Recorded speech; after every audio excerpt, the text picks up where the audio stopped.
everyone, welcome back to Pharma E-Class. I am Priya Mohanir from Smriti College of Pharmaceutical Education, Indore. So in our previous lecture in which we have discussed the introduction about the quality by design, let's continue with the key aspects of the quality by design. We have already discussed what are the various headings under the aspects of quality by design. Let's discuss one by one. So first one is target product profile.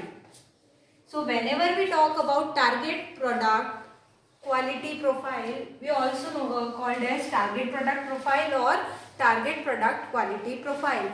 So target product profile has been defined as a perspective and dynamic summary of the quality characteristic of a drug product that ideally will be achieved to ensure that the desired quality and thus the safety and efficacy of a drug product is realized. That means in target product profile we have to emphasis on the ultimately the quality characteristic of the drug product that ideally be achieved to ensure that the desired quality. First we have to set a target for the quality in which we have to rely. So in short, this is the expectation in the final product. So target product quality profile is the expectation in the final product. So the target product quality profile forms the basis for the product design in the following way.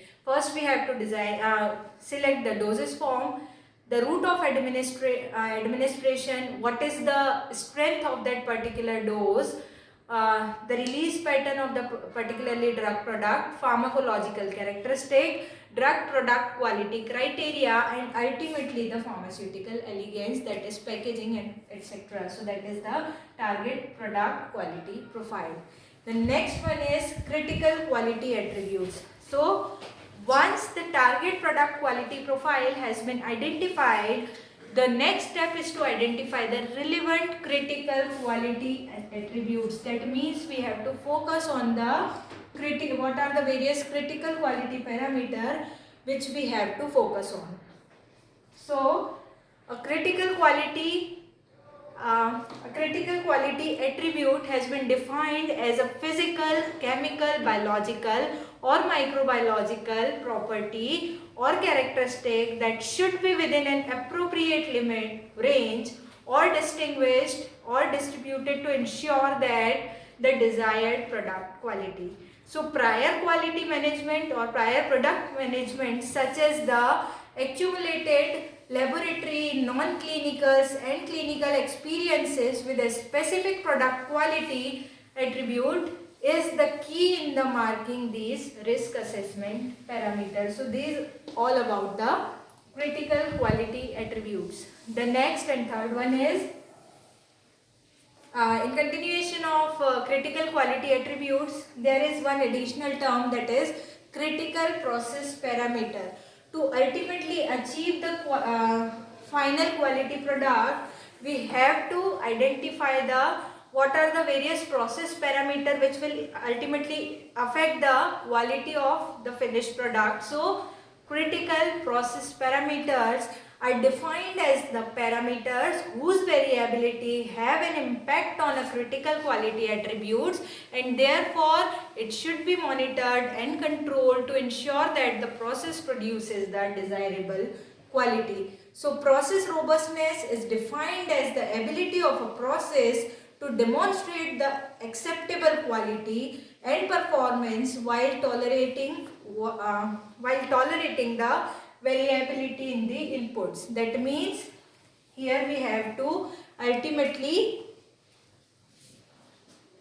decide a range for the process parameter, not for the ultimately for the product, but here we have to set a parameters for the process quality parameters. Apart from that, the next one is risk assessment. Whenever we talk about risk assessment, so quality risk management is a systematic process for the assessment, control, communication and review of the risk of the quality ultimately to the medicinal product across the product life cycle. That means we have to ensure the quality of the product throughout its life cycle. So we have to maintain the quality across the product life cycle.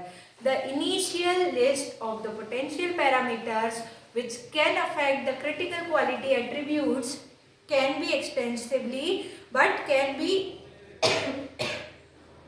reduced by the quality risk management. That means whenever we perform quality risk management by QBD, that is by quality by design, there are less chances of the loopholes in the particular product or process, that is called as risk assessment.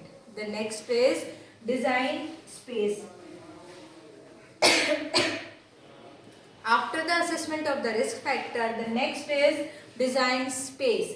So the ICH Q8R2 guidelines states that the design space is a multi-dimensional combination and interaction of input variables, for example, materials and process variable or material aspects, and the process parameter that have been demonstrated to provide the assurance of quality. In this particular,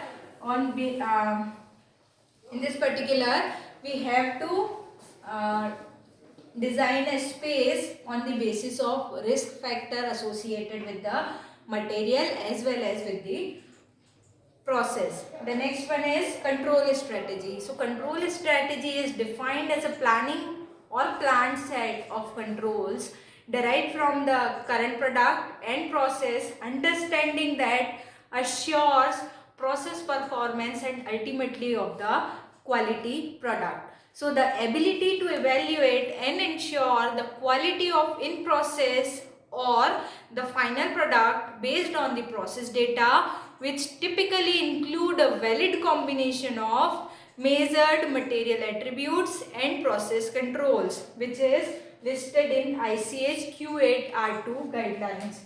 In control strategy, we can include the following elements, that are procedural controls, in-process controls, lot release testing, that is we can also say that quality control testing, process monitoring, characterization testing, comparability testing. These all comes under the control strategy. After the control strategy, the last one is life cycle management. So in the quality by design, in the particular quality by design program, the process changes within the design space will not require review or approval. So therefore, the process improvements during the product life cycle with regards to the process consistency and throughout could take place with fewer post approval submissions. So we have in this particular, we have to ultimately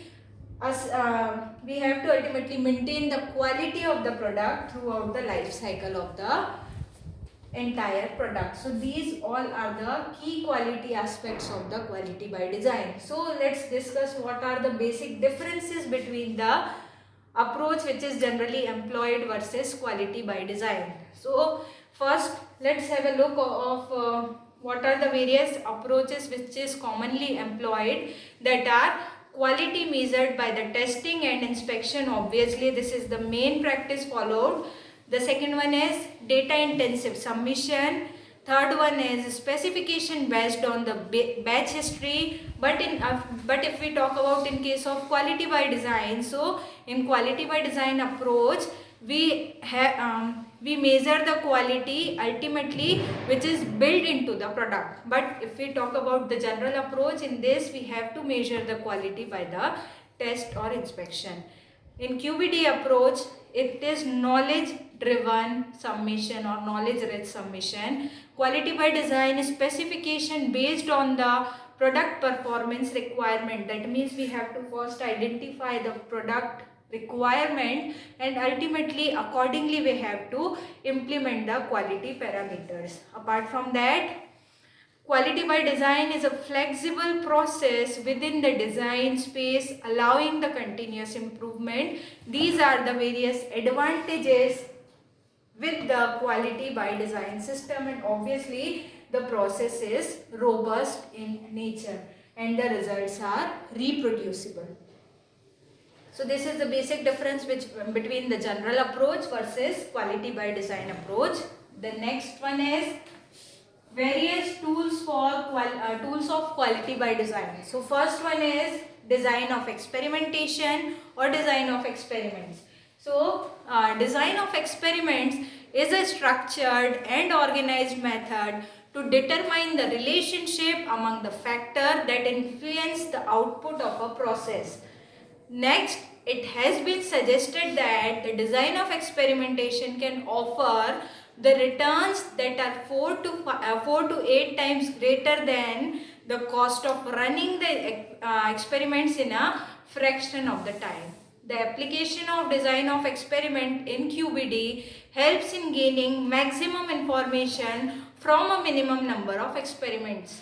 That means when we perform in a lab scale, so we have to take one variable at a time, but when we use the design of experiment, so various approaches in the quality by design, so various softwares are there, like response surface methodology is one of the example of design of experiment, in which when we have to perform any optimization, we have to take process parameters which will ultimately affect the product's quality. On the basis of those parameters, we have to ultimately optimize a formula which having a less defect in the final product, and ultimately by these means we will achieve the desired product quality. So this is all about first one, that is design of experiments. The next one is process analytical technology. So process analytical technology has been defined as a system for designing, analyzing and controlling manufacturing through measurements during the processing of critical quality and performance attributes of raw and in-process materials, and with the goal of ensuring the final product quality. Basically, as name suggests, here we have to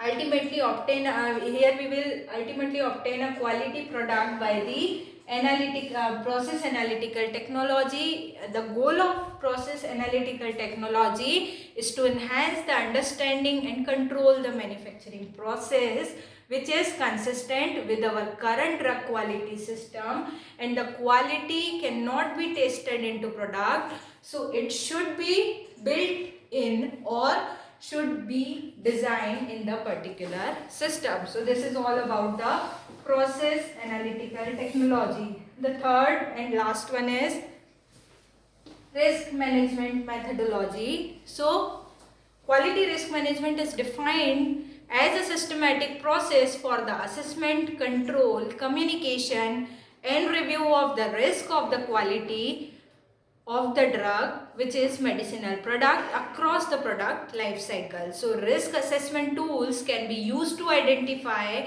and level parameter, for example process equipment and input materials with potential to have an impact on the product quality based on the prior knowledge and primary experimental data. So this is about risk management methodology. So what are the various software, so what are the various approaches which is used for the quality by design are the basic risk management facilitation method, which involves the flow charts and check sheets. Apart from that, failure mode effect analysis, failure mode effect and critical analysis, fault tree analysis, hazard analysis and critical control points, preliminary hazard analysis and risk ranking and filtering.